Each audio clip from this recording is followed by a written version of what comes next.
Абдрахман Рахимович, здравствуйте. Представьтесь, пожалуйста. Я Махмуд Абдрахман Абдрахимович, архитектор, реставратор, художник. Родился в селе Карагали, в семье нагайцев. И потом жили в Солянке. Все мое детство прошло. Путь закончил, пошел в Приволжскую городскую школу, учился в художественной школе в городе. Затем художественное училище закончил. После окончания художественного училища окончил Академию художеств в Ленинграде, бывшая Академия художеств, имперский факультет архитектуры. Получил диплом архитектор-художник. И вот приехал в Астрахань и работаю уже с 1982 года архитектором-реставратором. По городу очень много моих построек. Многие там, возможно, удивляются, что удалось мне, простому нагайцу, в этой среде сделать столько. Занимался общественной работой, был председателем Астраханского отделения общества охраны памятников, занимался сохранением памятников архитектуры и иных памятников культуры. Поэтому где-то в 90-х годах участвовал в организации нашего нагайского общества «Берлик». Участвовал и финансировал татарское общество «Дуслык». Был долго его членом, где-то 4-5 лет финансировал. Был депутатом Милли Меджлиса Татарстана от общества «Дуслык». Но я всегда себя считаю нагайцем. И как нагайц был в течение 5 лет делегатом в международных конференциях в Турции. И идет татаризация нашего народа. Вокруг села, вокруг города Астрахани и в самом городе жили нагайцы изначально.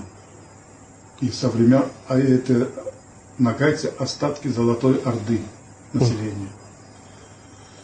Это какие села наши такие? Это села вот в самом городе, центр. Это татарская слобода считается у русских. Но это нагайцы жили. Сак нагайцы. Потом нагайские села Тияк, Аргатияк, Бергатияк, это Нариманово. Ну, это Царев тут. Царев, да, это Царево. Это с двух сторон. И там же был, в 30-х годах был татарско-нагайский район Нариманово. Вот. Села, которые входили туда, это Каргалык, Башмаковка, это Хзан, Майликуль, наша вот эта Яксатова, Ярлтуга, это Осыпной Бугор, дальше Семиковка, Семяк, Клахау, Кулаковка, Джамале, 3 протоки. Дальше идет Казаул, это село сейчас называется Машаик. Машаик, да, село Машаик. И дальше идет Янгаул, это наше. Тоже нагайцы там живут? Село, да. Да? А дальше вот идет село Карагаш-Нагайский, это... еще Килинчи. Килинчи тоже, да. Сулянка. Саленка, Килинчи и Хундрау. Ага. Это вот наши нагайские села, да? Наши нагайские села. И этот Харкили. Кирикили. Кирикили, да. Это вот те села, которые живут, то есть это наши нагайские села вокруг города. А еще есть Карагаш-Нагайцы, живущие в этом Красноярский район. Красноярском районе и в Харабалинском районе. Тоже. А почему мы стали татар? Самый интересный вопрос. Да. С какого времени? Мы стали называть. Во-первых, татарами называли русские всех живущих на востоке народов. Это все были для них татары. На западе живущие были немцами. Но все равно нагайское слово оставалось, подписывали договора с нагайскими ханами. Это все в документах есть.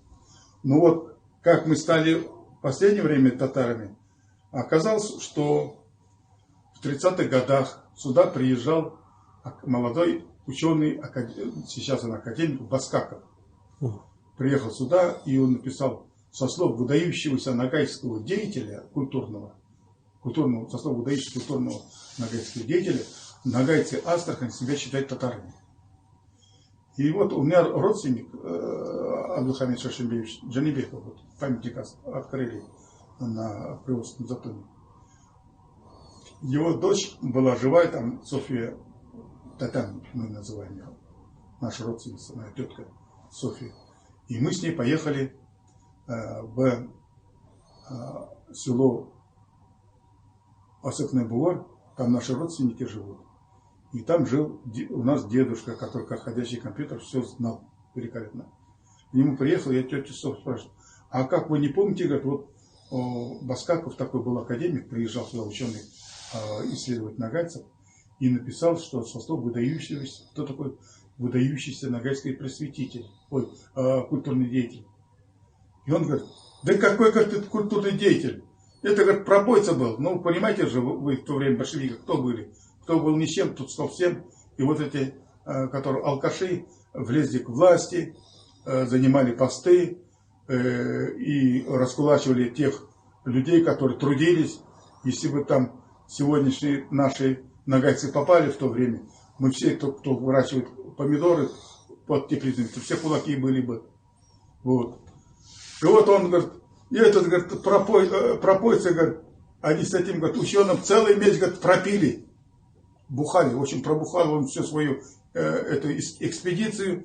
И после, значит, на прощание вот он такую ерунду написал. И с его руки мы стали, астраханские нагайцы стали татарами. И пошла политика татаризации. Сюда присылали учителей из Татарстана. И они нас учили литературному татарскому языку и так далее. Хотя у нас была новометодная школа. Абдурахман Гумари, основатель этой школы, наш нагаец Карагаш. Из его школы новометодной, которая в Царе существовала, вышли крупнейшие ученые Советского Союза. В Узбекистане, в Туркменистане стали академиками. И если бы развивали эту школу, и это наша нагайская культура, тем более Абдурахман Гумари собрал историю нагайцев, у него был двухтомник написан «История нагайцев», исчезла в хранилищах КГБ Советского Союза. Искали, так и не нашли мы его рукопись «История нагайцев». Вот. А история нагайцев, настоящая история, она очень великая.